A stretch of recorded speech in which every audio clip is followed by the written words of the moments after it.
Hey, welcome everybody. Woo! We got I think a lot of people out there that are coming in on our live stream, and welcome into our home. This is actually my home with Stephanie and Dylan and Sadie and Sophie when she's here and not at college.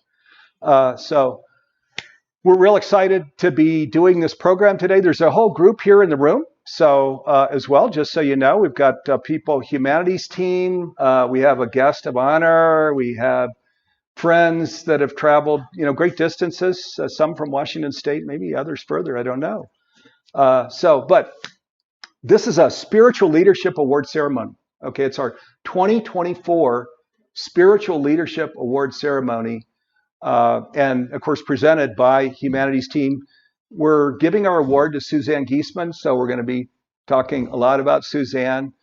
And really, we couldn't be more thrilled to be giving this award to Suzanne. She is so worthy. And those of you that follow her work know what I mean. She, of course, is this unreal medium and has a 5-year wait. So how'd you like that? Well, 4 more years, and I guess I'll see Suzanne. But she's that good, that gifted. And thankfully for all of us, her personal story, which you may have heard, and she'll probably share with us, just took her deeper into beyond mediumship, into ultimate reality, into how the universe works and how we work and what our invitation is. And so she's a spiritual teacher, man, like nobody. She's unreal as a spiritual teacher. Yeah. So, yeah, just so excited to be here to give Suzanne this award. I'm Steve Farrell. For people that don't know, I'm a co-founder and the worldwide executive director of Humanities Team. We're a 501c3 nonprofit. We're over 21 years old. Wow, isn't that something? 22 years, June of next year. Thank you. Neale Donald Walsch, of course, was a huge founder of Humanities Team. In Tomorrow's God, one of his 9 books in the Conversations with God collection. The whole story of Humanities Team is there. How cool is it? It's unreal, surreal actually, where God says, "Oh, da da da da da" about Humanities Team, and Neale says, "Yeah," and da da da. And what makes us pleased is I think we are living up to kind of what was said at the beginning as this was launched. If maybe Humanities Team could be the expression of this oneness, maybe that could be its thing globally, where they just kind of live into it to the best of their ability, right? They don't have to be perfect or excellent all the time, but to the best of their ability, and that is what we strive to do. So excited to be here. So Humanities Team, again, for people that don't know, we the things that were true to when we were launched there 21 years ago, we said we were awakening the world to oneness, which is still what we're doing, awakening the world to oneness. And what came to us a few years ago is to slightly reframe that and to say, make conscious living pervasive worldwide by 2040, which is 16 years from now. Because it touches more people, especially in the mainstream. Conscious living is something people can kind of get their head around. They say, conscious of what? And we say, well, glad you asked. And would you like to watch some of the science-based master classes? And they say, well, there's a oneness in the universe. And then they want to go spiritual from there, etc. So make conscious living pervasive worldwide by 2040. This is our mission. Everything falls under that mission. And then to manifest the new spirituality within this generation. So which Suzanne in her book calls it the 21st century spirituality. And we're talking about the same thing. So if there's a oneness and a source and so on, then we can commune. Wow, isn't that cool? With our source, with each other, with the earth, with the cosmos.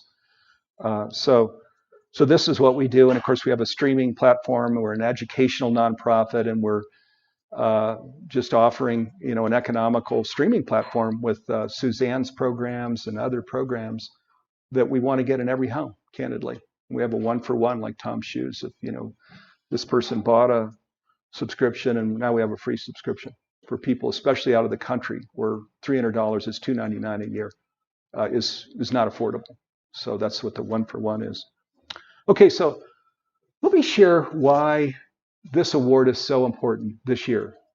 This is only the 13th time we've given the award in 21 years. And this is why this award is so important this year. If you tune into our programs, we talk about the Galileo moment. That was something dropped into us too, because I didn't remember Galileo from school days. But Galileo moment, where it turns out, we do know, probably even if we're a little fuzzy, the story of early 1600s astronomer, physicist that is examining the cosmos, with his telescope and saying, the Earth is not the center of the universe. It's not, and you can see for yourself, we're in a solar system here, and not at the center of the universe at all, which was a very dangerous thing, actually, in that day. That was not a smart thing to do for him personally. The church put him under house arrest, and the only reason he wasn't killed is he had to renounce and say, well, I was only kidding, it's not really true. But others had telescopes and could see that, yes, what he shared was true, that we're not at the center of the universe at all. The whole world changed because of this man, and he paid the price. So our Galileo moment today, the Galileo moment today, it's this whole, you had Einstein in 1921, over 100 years ago, say the greatest illusion in the world is the illusion of separation. Of course our bodies are separate. But if we look at physics, it's not separate at all. There's an entanglement, a unified field.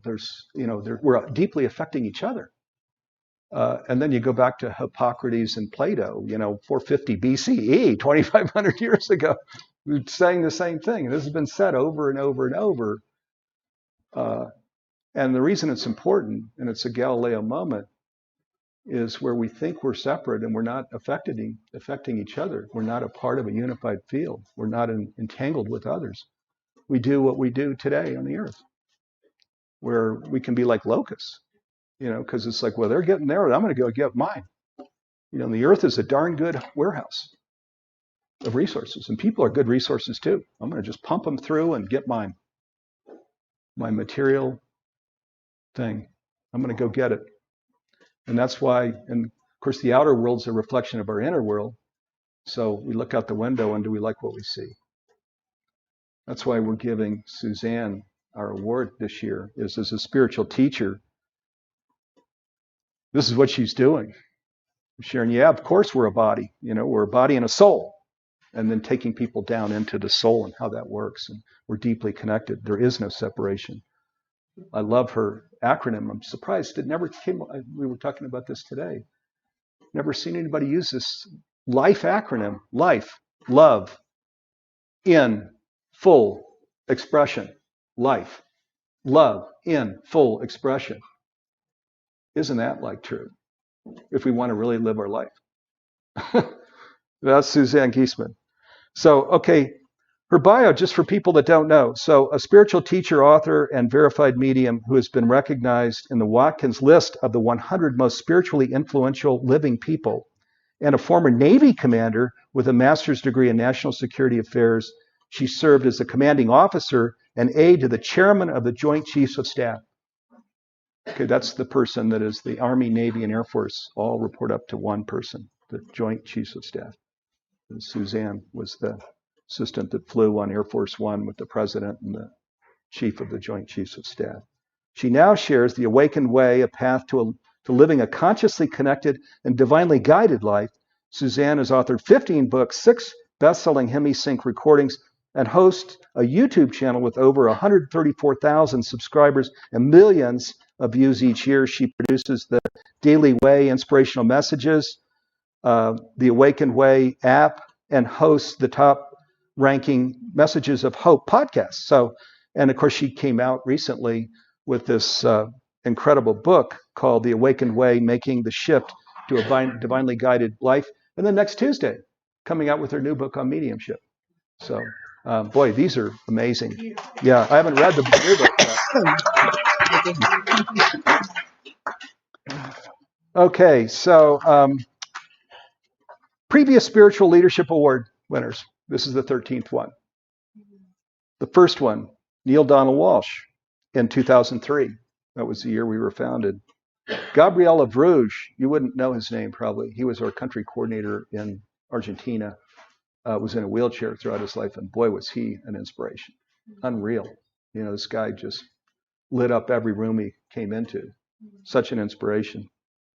2008, Archbishop Desmond Tutu. We were with him in South Africa when we presented that award. Andrew Harvey in 2010. Immaculée Ilibagiza in 2011. Barbara Marx Hubbard in 2013. Nelson Mandela posthumously in 2014. That was unreal. We were down with his family, at his foundation, with the attorney that you hear of, one of his best friends as he was going through jail and all these things was an attorney who was sitting there just talking to us about his whole life with Mandela. It was unreal. Michael Bernard Beckwith with Ricky Byers in 2013, Ken Wilber in 2016, Marianne Williamson in 2021, Gregg Braden in 2021, Nassim Harriman in 2022, and number 13, Suzannes Giesemann in 2024. Now, before I bring her up, I want to share what the attributes are of a spiritual leader, right? Because when you vote, you get a unanimous vote. What are you voting on? Why are we giving her this award? I've probably said enough already to say, well, that's why we're giving her the award. But let me share these things. Demonstrates clarity about life and truth. And that's a tough one. I mean, Galileo moment is real. Here now in 2024, we can talk about oneness, and we don't, most people have heard this a little bit. Back when Suzanne got started, it's, you lose all your friends. You start talking about oneness. Agrees and aligns with others, collaborates, all part of the one. So the whole vertical thing of pounding the table of, no, this is the truth. You need to hear the truth. No, that's not leadership.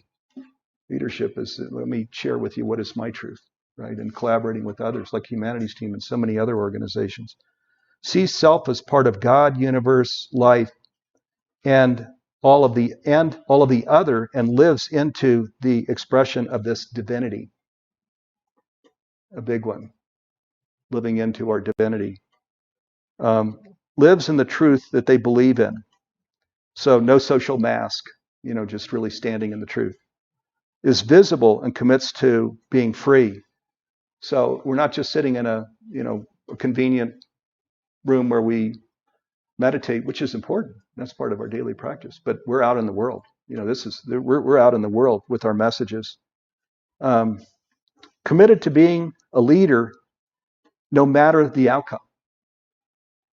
So the outcome could be, this is not going to end well, and okay, here we go. That's just part of this journey here. Deals with disappointment and redefines failure.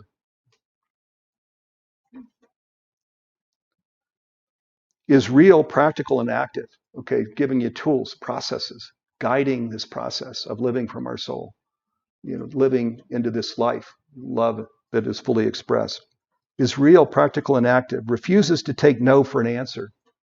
You just keep going. It's like, yeah, okay, here we go. Now we've had a break, let's go. Leads people back to themselves.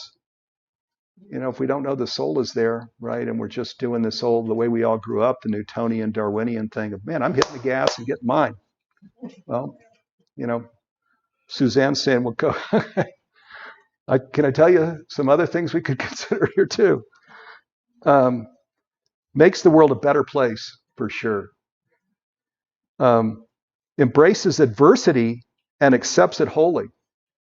That where we understand there's going to be some real adversity here. And that's just part of what leadership is. It's like, okay, yeah, I know that. I knew that when I started. Is the change that they wish to see. That's a tough one, right? It's kind of easy to just be vocal cords and then not live it. It's tough to be the change that you want to see. Is the master of their own destiny. Kind of goes with all of these other things, doesn't it? Understands what is true and given in the moment. And that's what just is this whole daily practice, staying connected, understand, okay, I got the truth, and then just living that and expressing that fully. Sees the world as it could be. Okay, that's the metaphysics. we're now looking into the future of, yeah, I know what's here now. No, you let's look at what's unfolding, what we're living into here. Okay, and then lives a life of deep gratitude. So very important. And of course, that's our elevator ride up. And boy, if you I'll talk a little more later about the app, the Awakened Way app, which is on my phone, and it's a free app. And boy, it has so many things that are expressed so beautifully, including gratitude, taking the elevator ride up. And so, Suzanne, no surprise then that we unanimously picked you as our 2024 Spiritual Leadership Award person. Yeah, and wow. Okay. Thank you, Steve. Suzanne, yeah, thank you for all that you do. You are so incredibly worthy, and it's just a privilege and a pleasure to present you with this award for all of us. By the way, there's a lot of us in Humanities team, and I just get to be the face on this day. But yeah. Hey, all of us are giving you this award. Thank you. Thank you so much.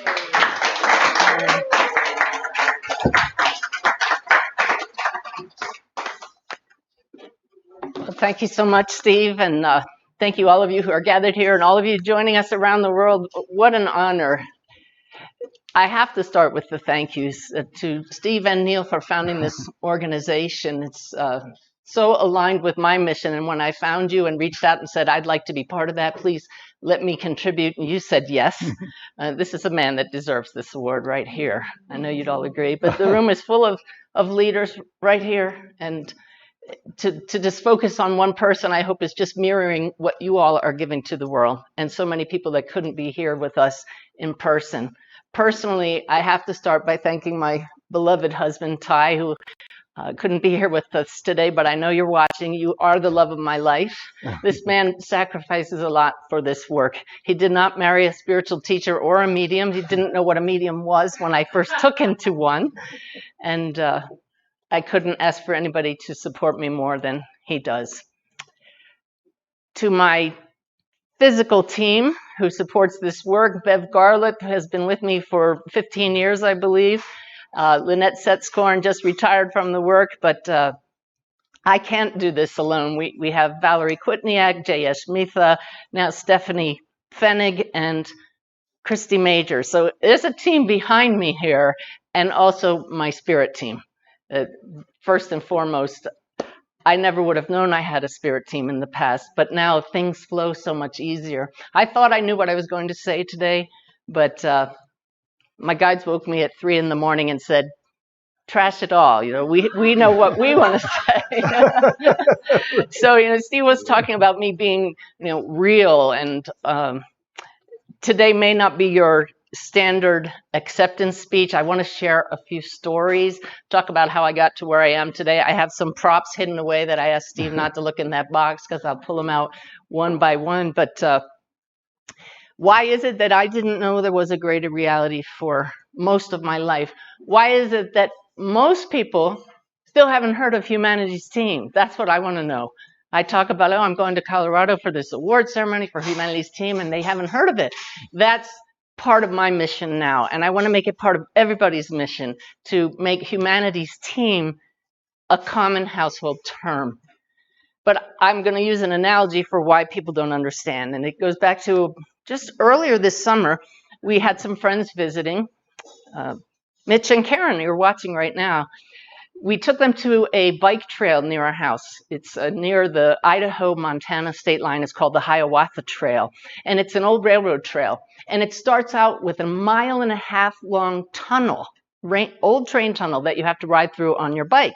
And they tell you to bring jacket because it gets really cold really fast, so you have to bring a light on your bike. So we're all ready to go. We turned on our lights, and our batteries had just about run down. There were no batteries. You had to charge it, and we didn't realize that. Well, they said, well, we'll stay right behind Mitch and Karen, Ty and I, and lots of people going through this tunnel. We started through the tunnel, and very quickly, you are in complete darkness. There is no light at the end of the tunnel because it's 1.5 miles away, and you can hear water dripping. There are no lights in the tunnel, and our lights aren't working. it was pitch black and I was terrified. It was not like I remembered it because I'd done it in the past. And I'm suddenly praying to my spirit team, help me, help me. And I'm wobbling back and forth. And I realized it's because spirit's trying to keep me straight and my body was reacting differently. And I'm telling my husband behind me, stay away from me. I can't see. I'm all over the place. I finally could see the light, and there was still 10 more minutes to go. I got through the tunnel absolutely shaking and thinking, I just can't go through another tunnel. But luckily, the next 2 or 3, you could see the light the whole way. But I couldn't understand why nobody else was panicking till we got ready to go through like the 5th tunnel, and Mitch said, okay, guys, here we go again. Sunglasses off. And I went, sunglasses off. I had been wearing these the whole time. And they're very dark. And we had to go through that tunnel on the way back, and I could see the roof, and I could see the ground, I could see the walls. I was completely blinded, but didn't know why. I asked my guides later, why did you not tell me? Because I have a really good connection, and normally they'll tell me things like, hey, take your glasses off. And this is the second time I've told this story now, and I realized they used me as their unwitting stooge once again to, go through something like that, knowing they were going to keep me straight. But I was pulling out all the tools not to lose it. But this is the perfect analogy for why most people are still blinded to the fact that we have guidance available to us, that our loved ones who passed are still here. It's because our physical senses block us from seeing that. And until we're told by someone else, or we have a major wake-up call, we don't realize we have filters to another reality that's right here around us. So I, through my whole Navy career, was seeing through the lens of a military officer. And every one of us has our own unique lenses. There's no doubt about it. But in meditation, we can learn to take off the lenses and see more clearly. My lenses were ripped off, unfortunately, through a major wake-up call when Ty's daughter, my stepdaughter, Susan, who was a sergeant in the Marines, was reporting for duty one day and was crossing the tarmac at her air station and was struck by lightning and killed. And she was 6 months pregnant at the time. And that was the real start of my spiritual journey. I was raised with no religion, no spirituality. I just had that very human lens and only trusted what I could sense with my physical senses. So I began meditating in hopes of connecting with Susan, having no idea that would open my vision to another world. I still don't see spirits. I know this room is full of you, but I don't see them. I sense them. Our loved ones are always around, but just at a different channel. So I wanted to share with you an example of just how much somebody who had dark glasses their whole life can open up to the other reality, because I've learned that we all have that ability. And it just takes the belief and the intention to change the lens. And so one of my favorite stories of how healing this work is when we come to know that there is another reality that we go to after this one, and realities beyond that one, took place in a class I was teaching in Albuquerque to teach normal people how to connect with loved ones who had passed. And most people were like all of you here, smiling, receptive, open, except for one woman sitting in the front like this, scowling the whole time. And I thought, I wonder why she's here when she's just so sullen. Sullen was the word. And it was a 2-day class. We got to the second day. She came back, but she sat there like this the whole time and right in the front row. So that energy was coming at me. And there's a point in that class where I sit and I give a demonstration of how to connect with a loved one. And my guides always tell me which person to choose, because they're going to prove the perfect person to call up and sit with me in front of the whole class and bring through a loved one. And so the group was meditating, and I'm scanning them, waiting for my guides to say that one. And they said, it's her. And I thought, you're kidding me. No, of all the people, not her. And I know, Tracy, you are watching right now. So thank you for letting me share this story. I put the class on a break because that was the last thing I wanted to do, was sit with somebody who had that just energy that was not open and receptive. So I went into the green room and I connected. And this is something all of us can learn to do on the spot for guidance. And I said, you really want me to do a reading for her, for that woman? And all of a sudden, I felt my Susan. And she talked to me in her voice, clear sentence, yes, she's the one. And I said, if you want me to do a reading for her, you need to give me a really big sign. And she said in full sentence once again, when you go back in the room, Suzanne, go to the book table. She's going to walk right up to you. And I said, oh, like that's going to happen. She hasn't talked to me all weekend. She said, you'll see, and then you'll do the reading. So we're still on break. I walked to the back of the room, stood at the book table, and Tracy made a beeline straight to me. My jaw dropped. She said, do you mind if I leave the class? I'm not getting out of it what I expected. And I said, you don't have to stay at all, but could you stay around just long enough for me to do a demonstration of a reading? I'd like to do it for you. And she looked a little surprised. She said, okay. So I brought her to the front of the room. As the class came back in, I sat down, and I don't normally see spirits till I tune in, but immediately I sensed a tall young man standing right behind her shoulder. It was her son Eamon. And he proceeded to give me lots of evidence. As Steve has told many people, I'm an evidence-based medium. And that's what's convinced this military officer to pay attention. This is real. You have to tell me how you passed, what you were like, all kinds of things I couldn't know. And this young man told me that he passed very suddenly, that he collapsed. He had been on prescription medication for sleep apnea, and he died in his sleep at age 29, 27, I'm not quite sure. But he told his mother, you need to get your act together. I want to kick your butt. He literally said it just like that. He said, you need to stay here, is what her son said in front of this whole classroom full of people. He told me all kinds of things I couldn't know.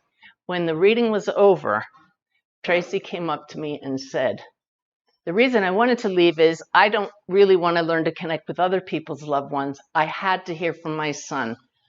I was planning on taking my own life after this class.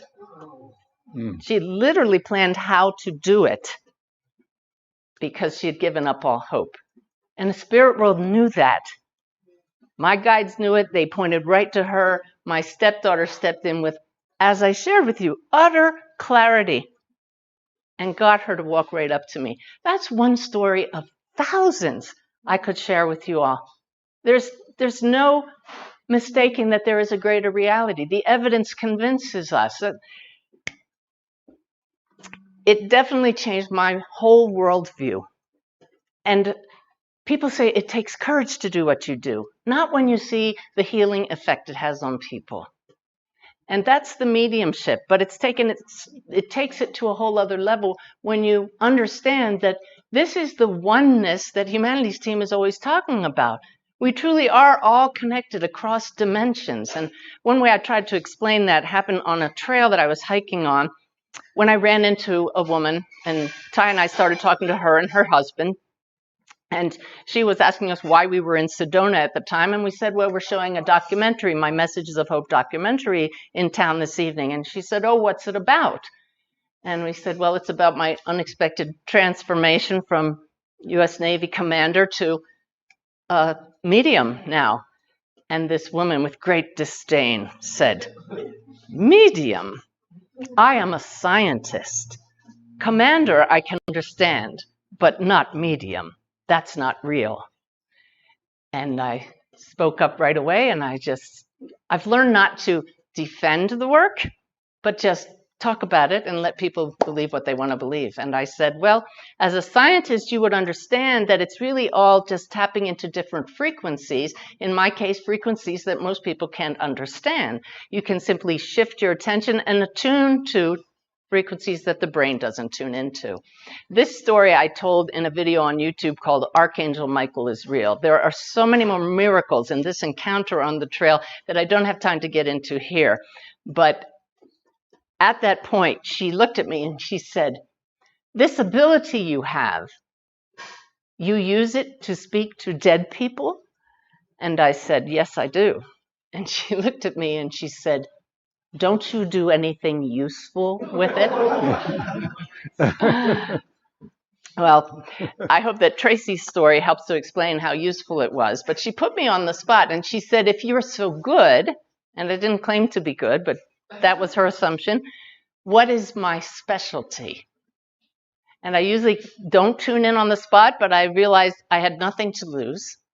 So I stopped and I just did what I teach everybody else to do. Shifted my focus, realized we're not only human. And that's what blocks us from recognizing the oneness. If we're not only human, what are we? We're souls.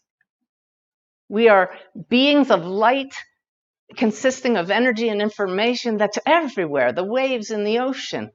So we just dissolve our focus on the physical body and become the ocean. So standing there, I did that. I just dissolved and I realized that she's just another wave and I'm a wave. What is her specialty? And I turned and I looked at her and I said, "Cellular biology." And she went, just like that. She was a structural biologist, which I'd never heard of. It was close enough.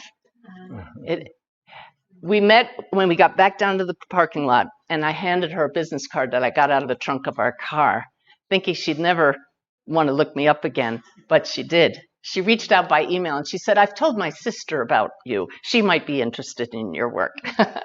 But not her, but we got the wheels turning there. So I would not have believed or been interested in any of that when I was in the military.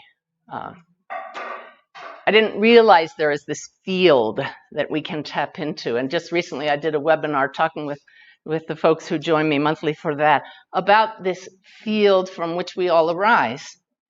And I know that scientist would have understood that if she understood quantum physics, the 0-point field. But 700 years ago, I believe, Rumi was writing his poems, and he wrote about that field. And when you get knocked off balance by politics these days, or whatever the issue is that's causing chaos, just remember Rumi. Out beyond ideas of right doing and wrongdoing, there is a field.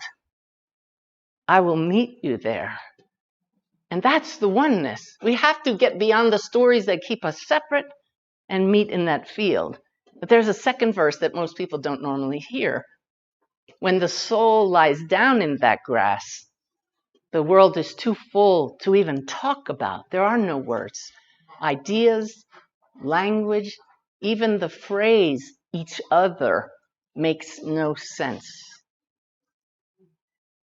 So none of this would have made any sense to me if you said it to me when I still wore a uniform. And I was thinking about 3 girlfriends that I had when I was at the Pentagon for my first assignment. I had another assignment there as a special assistant to the head of the Navy, the Chief of Naval Operations. And I was single at the time, and I befriended these 3 other single naval officers, all the same rank as I was. We had our 4 names were very similar. It was pretty funny. I won't use their names today. But we lost touch over the years. And maybe 5 years ago, one of them reached out to me after not hearing from her for a decade at least. And she said, one of our friends' husband was hit by a texting driver and killed. He was a Navy captain, like I married a Navy captain. And I reached out to her. And we hadn't talked since we left the Pentagon. We hadn't talked since I went on this path. And I told her, since we used to know each other, I have opened up an ability to talk to those who have passed. I know your husband is fine. I would love to connect you if you would like to try that. She wasn't ready. And it wasn't the grief, it was her belief system. And I said, well, the offer stands if you're ever ready for it. But because I looked her up, I looked up the 4th member who I hadn't heard from. What a shock to see that she had remained in the Navy after the rest of us retired. I served 20 years to the date and retired to go live my dream with Ty. But this other friend of ours had been a Navy JAG officer. Many people know the TV show JAG, right? Judge Advocate General, a Navy lawyer is called a JAG officer. She had gone on to become the Navy JAG. It's a 3-star admiral, the senior Navy lawyer. And there she was in her official photo with her 3 stars. And I looked at that, and for a very brief moment, I thought, I wonder how many stars I would have gotten if I'd stayed in, if any. You know, Ty tells everybody, oh, Suzanne would have been a 3-star, and I don't know. It's not a given for anybody. But I had that moment, and I recognized that for what it was. That's that normal human thinking that power and rank is what matters.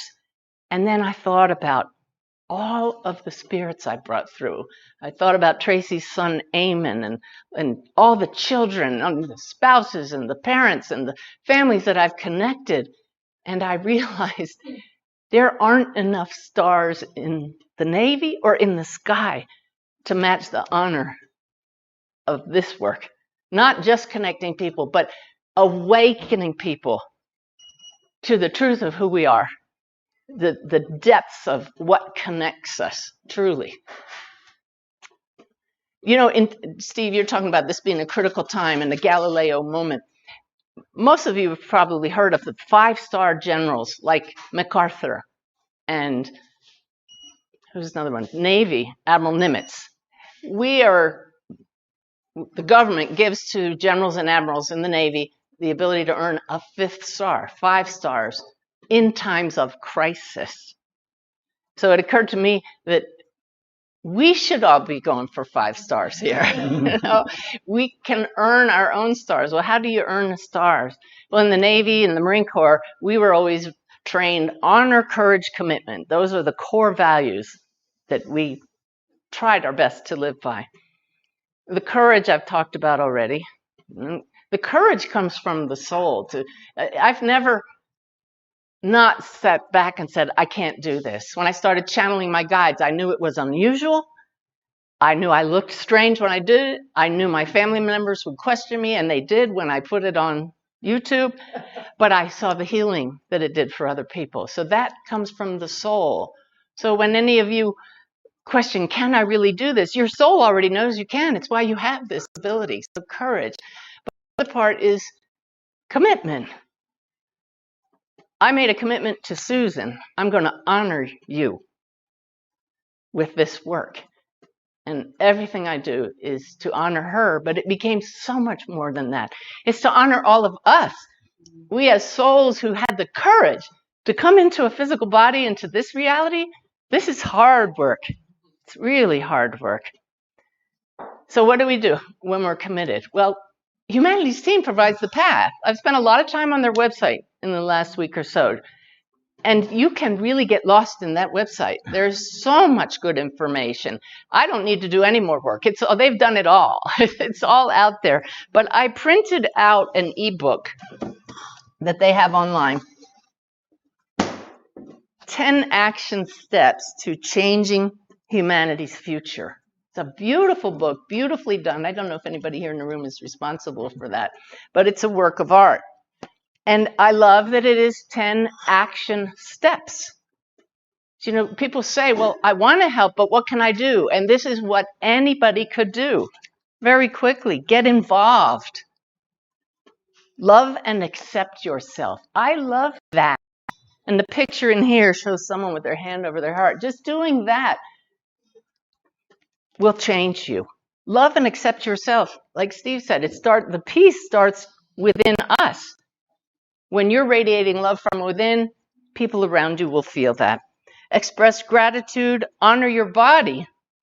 Be a steward of the earth. Understand that everything, including you, is energy. I hope I've given examples of that today. Act as a creator. We are the creator in human form here. It's why we're given these bodies to do things that God can't do without a body. So we are God's body. It's that simple. We have to have the courage to say, I am the expression of God, of spirit, of source. Go with the soul. Make that shift in awareness and say, I'm not only human. That's the awakened way. Help others awaken and spread love. We can all do this. And yet this booklet, which you can find right on humanitiesteam.org on the homepage now, has multiple steps under each of those steps for everybody to take action every day. And I thought it would be great if everybody committed to just taking one of the action steps a day or even a week and just continuing to go through that cycle. Because it does take commitment. It does take work.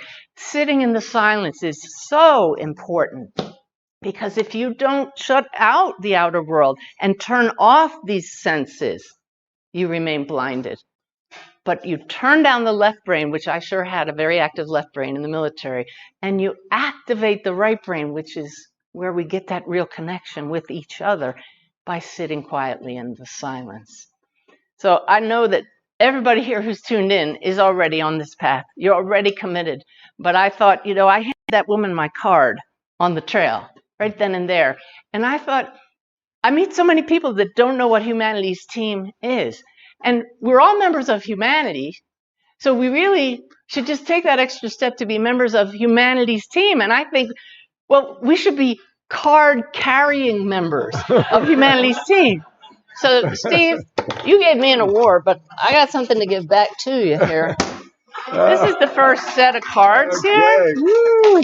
Thank you. This is for $25, 500 cards. I now have 250 of them. You have 250, and I'm not going to be happy till I give everyone out. But it has 5 stars on it. It says, I am a member of Humanities Team, committed to conscious living, and it has the website. Yeah. And I truly see that, everybody needs these cards. That is awesome. Thank you. Yeah. Oh my God. I really want to envision the year 2040 here. And people are saying, oh, yeah, Humanities Team, I'm a card-carrying member. There it is. But it's, this journey, I got a message this morning from my guides, which I read to those of you who were here earlier in the day. And it was saying that we are, my guides gave me the message. I love how they use clever words. They said, and you can read it on the app if you want today, we are a pleasure in progress, not a work in progress, a pleasure in progress. But if you have to use the term work, then make it artwork, because every one of us is God's masterpiece. We just don't realize it yet. But those of us who see beneath the surface, and I'm reminded being here in Colorado of aspen trees. You see the trees on the surface as separate trees, yet below the surface, totally connected. One system, one family of trees. I don't know if y'all just picked up the goosebumps that I got. But here we look like separate beings, and all you have to do is learn to make that shift, and you find that connection. It's not physical. It's love.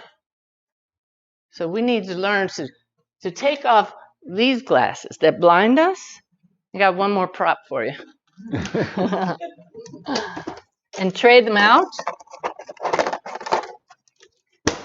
for these glasses. Yeah.